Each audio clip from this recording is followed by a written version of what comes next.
দাজ্জালের নাম তো আপনারা শুনেছেন। ভয়ঙ্কর ডেঞ্জারাস একটা ক্যারেক্টার। পৃথিবীর শুরু থেকে শেষ পর্যন্ত এর চেয়ে বড় ফিতনা আসেনি, আসবেও না। দাজ্জালের ফিতনা। সে তার এক চোখ থাকবে, আরেক চোখ এরকম বন্ধ থাকবে, এখানে লেখা থাকবে কাফারা। কোনোভাবেই তাকে দমানো যাবে না, হত্যা করা যাবে না। আল্লাহ নবী ঈসা আলাইহিস সালাম তাকে হত্যা করবেন। তো যে ব্যক্তি সূরা কাহাফ তেলাওয়াত করবে, সূরা কাহাফের প্রথম 10 আয়াত বিশেষ করে মুখস্থ রাখবে, আল্লাহ তাআলা উসিমা মিন ফিতনাতিদ দাজ্জাল, দাজ্জালের ফিতনা থেকে তাকে বাঁচাবেন। তা আমরা দাজ্জালের ফিতনা থেকে বাঁচতে চাই কি চাই না? আপনারা অনেকে দেখে থাকবেন যে সূরা কাহাফের মধ্যে একটা শব্দ আছে ওয়ালিয়াতালাত্তাফ। যারা কোরআন পড়েছেন দেখে থাকবেন, না দেখলে আজকে বাসায় যে দেখবেন একটা শব্দ আছে ওয়ালিয়াতালাত্তাফ। দেখবেন কোরআনের মধ্যে এই শব্দটা বোল্ড করা, মোটা কালি দিয়ে লেখা, bold. This is the middle of the holy Quran. এটা কোরআনের একেবারে মাঝখানে এই শব্দটা। এর আগে যত আয়াত তার পরে ঠিক তত আয়াত। সুবহানাল্লাহ বিহামদিহি। This is the middle of the holy Quran, এবং এটা সূরা কাহাফের মধ্যে আছে ওয়ালিয়াতালাত্তাফ শব্দটা আপনারা দেখবেন। তখন সাহাবীদের উপর, নমুসলিম সাহাবাদের উপর কঠিন অত্যাচার চলতেছিল, ভয়ঙ্কর ধরনের অত্যাচার। তো এই সূরাটা নাযিল করে আল্লাহ তাআলা ওনাদেরকে সান্ত্বনা দিলেন এবং বুঝাতে চাইলেন এই অত্যাচার, এই জুলুমের শিকার শুধু তোমরাই হচ্ছ না, এর আগেও হয়েছে অনেকে।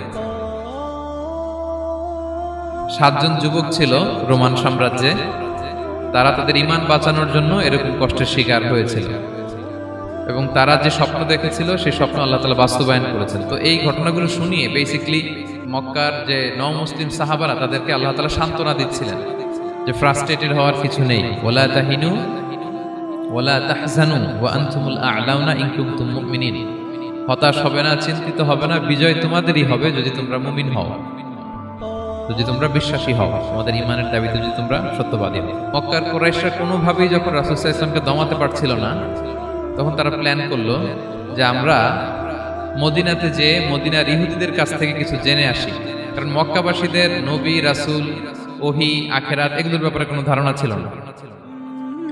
তো ফলে তারা কুরাইশরা নজর ইবনে হারিস এবং উকবা ইবনে আবি মুঈত এই দুইজনকে পাঠালো, তোমরা মদিনায় যাও, মদিনায় ইহুদিরা থাকে, ইহুদিদের কাছে তাওরাত নাজিল হয়েছিল, they have idea regarding prophets and আখিরাত, আখিরাত কি, নবী কি, এগুলোর আইডিয়া তাদের আছে। তো তাদের দুইজনকে পাঠালো যে তোমরা যে তাদের জিজ্ঞেস করো যে আমাদের জ্ঞাতি ভাইদের মধ্যে থেকে একজন তো নবী দাবি করে, সে কি আসলে নবী কিনা, আমরা কিভাবে বুঝবো? তো যেই চিন্তা সেই কাজ, তারা গেল মদিনাতে, মক্কা থেকে মদিনায়, যে খুলে বললো যে আমাদেরই এক ছেলে, আমাদেরই এক লোক বয়স 40 হওয়ার পর থেকে বলে আমি নবী, আমার কাছে ওহী আসে, আল্লাহ আমার কাছে বাণী পাঠায়, আর তিনি আমাকে বাণী বাহক করে পাঠিয়েছেন তোমাদের কাছে। এটা আসলে সত্য কিনা, আমরা একটু কনফিউশনে আছি। তো ইহুদিরা বলল তোমরা যে তাকে 3টি প্রশ্ন করবে, যদি উত্তর দিতে পারে বুঝবে সত্য নবী। 1 নম্বরে জিজ্ঞেস করবে যে মুহাম্মদ বলো তো আসহাবে কাহাফ কারা, আসহাবে কাহাফ সম্পর্কে তোমরা কি জানো? যে সূরাটার নাম সূরাতুল কাহাফ। কাহাফ মানে হচ্ছে কেই, গুহা, মানে গুহাবাসী। 7 জন যুবক এই গুহার ভিতরে আশ্রয় নিয়েছিল ঈমান বাঁচানোর জন্য। মুহাম্মদ তুমি যদি সত্য নবী হও বলো এই ঘটনাটা কি। 2 নম্বরে তাকে জিজ্ঞেস করবে জুলকারনাইন বাদশা সম্পর্কে কি জানে, সে কিছু জানে কিনা। 3 নম্বর তাকে জিজ্ঞেস করবে মা হুয়া রূহ, রূহ কি, যে রূহটা দেহে ঢুকলে মানুষ নড়ে চড়ে, প্রাণবন্ত একটা অ্যানিমেশন থাকে, এটা বের হয়ে গেলে সে ডেড বডি, লাশ হয়ে পড়ে থাকে। What is the origin of রূহ, স্পিরিট।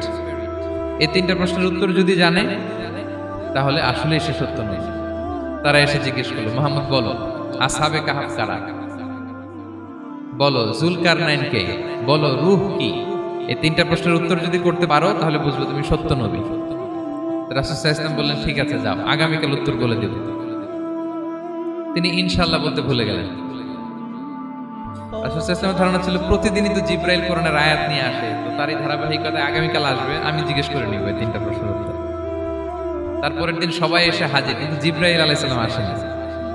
রাসূল সাল্লাল্লাহু আলাইহি ওয়াসাল্লাম একটু বিব্রতকর পরিস্থিতিতে বললেন। তারা বলল তুমি তো আজকে অ্যাপয়েন্টমেন্ট দিয়েছো, ডেট দিয়েছো, বলো উত্তর বলো। রাসূল সাল্লাল্লাহু আলাইহি ওয়াসাল্লাম বলল আজকে না, আগামীকাল বলে দিলাম। রাসূল সাল্লাল্লাহু আলাইহি ওয়াসাল্লাম ইনশাআল্লাহ কথাটা আর মনে করতে পারতেছেন না। এরপরের দিনও তারা এসে হাজির, কিন্তু রাসূল সাল্লাল্লাহু আলাইহি ওয়াসাল্লাম উত্তর দিতে পারতেছেন না। তারপরের দিন এভাবে পিছাচ্ছেন, রাসূল সাল্লাল্লাহু আলাইহি ওয়াসাল্লাম ডেট দিচ্ছেন, এভাবে 1 দিন 2 দিন 3 দিন না, 15 দিন। কয়দিন?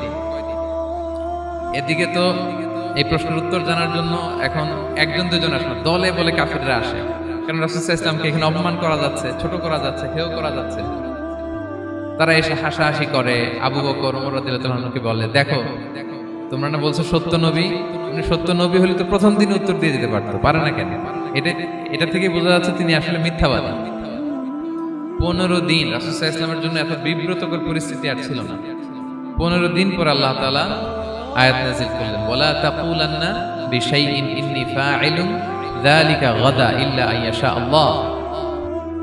অর্থাৎ হে নবী, ভবিষ্যতের কোনো কাজে যখন ওয়াদা দিবেন, কমিটমেন্ট করবেন, আপনি আইয়াশা আল্লাহ মানে ইনশাআল্লাহ বলা ছাড়া কখনো দিবেন না। রাসূল সাল্লাল্লাহু আলাইহি ওয়াসাল্লামকে শিক্ষা দেওয়ার মধ্য দিয়ে বেসিক্যালি আল্লাহ তাআলা গোটা মুসলিম উম্মাহকে শিক্ষা দিলেন, আমাদেরকে শিক্ষা দিলেন, যাতে আমরা ভবিষ্যতের কাজে আগে ইনশাআল্লাহ বলি। তো রাসূল সাল্লাল্লাহু আলাইহি ওয়াসাল্লাম লেসনটা পেলেন। এরপর আল্লাহ তাআলা উত্তর জানিয়ে দিলেন, আম হাসিবতা আন্না আসহাবাল কাহফি ওয়ার রহিম কানু মিন আয়াতিনা আজাবা। টানা 2 পৃষ্ঠা উত্তর দিলেন আসহাবুল কাহফ কারা। তাওরাত, জাবুর, ইনজিলে কোথাও এত বিস্তারিত উত্তর নাই আসহাবে কাহফের ব্যাপারে। আল্লাহ তাআলা আল কাহফ, সূরাতুল কাহফ নামে গুহাবাসীদের নামে একটা সূরা দিলেন, বিস্তারিত 2 পৃষ্ঠায় বর্ণনা করলেন তারা কারা। কুরাইশরা তো তাআজ্জুব বনে গেল, ঘটনা কি, মুহাম্মদের উত্তর কিভাবে জানবে? সে তো কারো কাছে পড়ে নাই, লেখে নাই, এই দেশের বাইরেও কোথাও যায় নাই। দ্বিতীয় প্রশ্ন ছিল যুলকারনাইনকে আল্লাহ আয়াত নাযিল করলেন, ওয়াসআলুনাকা আন যিলকারনাইন কুল সাআতলু আলাইকুম মিনহু যিকরা। টানা আল্লাহ তাআলা প্রায় 1.5 পৃষ্ঠা, 1 পৃষ্ঠারও বেশি যুলকারনাইনের ঘটনা শোনালেন। আর রূহের কথা শোনালেন সূরা আল ইসরাতে, ওয়াসআলুনাকা আনির রূহ কুলির রূহু মিন আমরি রাব্বি ওয়া মা উতীতুম মিনাল ইলমি ইল্লা কালিলা। রূহ এটা আল্লাহর স্পেশাল একটা অর্ডার, আল্লাহর আদেশে এটা ঢুকে আল্লাহর আদেশে বের হয়। এটা কেউ ছুঁতে পারে না, ধরতে পারে না, দেখতে পারে না, এটা আল্লাহর পক্ষ থেকে একটা মিরাকেল। 3টা প্রশ্নের উত্তর যখন আল্লাহ তাআলা দিয়ে দিলেন, রাসূল সাল্লাল্লাহু আলাইহি ওয়াসাল্লাম তাদেরকে সাবলীল ভাষায় শুনিয়ে দিলেন। তারা অবাক হয়ে গেল। যে ব্যক্তি সূরা কাহফের প্রথম 10 আয়াত মুখস্থ করবে, সে দাজ্জালের ফিতনা থেকে মুক্তি পাবে। দাজ্জালের নাম তো আপনারা শুনেছেন, ভয়ঙ্কর ডেঞ্জারাস একটা ক্যারেক্টার। পৃথিবীর শুরু থেকে শেষ পর্যন্ত এর চেয়ে বড় ফিতনা আসেনি, আসবেও না। দাজ্জালের ফিতনা, সে তার এক চোখ থাকবে, আরেক চোখ এরকম বন্ধ থাকবে, এখানে লেখা থাকবে কাফারা। কোনোভাবেই তাকে দমানো যাবে না, হত্যা করা যাবে না। আল্লাহ নবী ঈসা আলাইহিস সালাম তাকে হত্যা করবেন। তো যে ব্যক্তি সূরা কাহফ তেলাওয়াত করবে, সূরা কাহফের প্রথম 10 আয়াত বিশেষ করে মুখস্থ রাখবে, আল্লাহ তাআলা উসিমা মিন ফিতনাতিদ দাজ্জাল, দাজ্জালের ফিতনা থেকে তাকে বাঁচাবেন। তা আমরা দাজ্জালের ফিতনা থেকে বাঁচতে চাই কি চাই না? আমরা যেন সূরা কাহফের প্রথম 10 আয়াত মুখস্থ করি, সূরা কাহফ যেন জুমার দিন আমরা তেলাওয়াত করি। So now the question arises, what is the relationship of Suratul Kahf with Dajjal? দাজ্জালের সাথে সূরা কাহফের রিলেশনটার কারণ কি? একটা মেকানিজম তো এখানে আছে। এত সূরা থাকতে রাসূল সাল্লাল্লাহু আলাইহি ওয়াসাল্লাম কেন বলেন যে সূরা কাহফ পড়লে দাজ্জালের ফিতনা থেকে বাঁচবে? কারণটা কি? এর কারণ হচ্ছে দাজ্জাল আমাদেরকে যে সমস্ত জিনিস দিয়ে ফিতনায় ফেলবে, ওই ফিতনাগুলোর সলিউশন আল্লাহ তাআলা সূরা কাহফের ভিতরে রেখে দিয়েছেন। দাজ্জাল 4টা জিনিস দিয়ে আমাদেরকে ফিতনায় ফেলবে। That's trial of faith, 1 number. ঈমানের পরীক্ষায় সে আমাদেরকে ফেলবে, আমাদের বিশ্বাস নিয়ে ছিনিমিনি খেলবে সে। এটার সলিউশন আছে সূরা কাহফ, আমি বলবো আস্তে আস্তে। 2 নম্বরে দাজ্জাল আমাদেরকে ফিতনায় ফেলবে, দ্য ট্রায়াল অফ ওয়েলথ, সম্পদ দিয়ে সে আমাদেরকে ফিতনায় ফেলবে। 3 number the trial of knowledge, জ্ঞান দিয়ে সে আমাদেরকে ফিতনায় ফেলবে। 4 number the trial of power, ক্ষমতা দিয়ে সে আমাদেরকে ফিতনায় ফেলবে।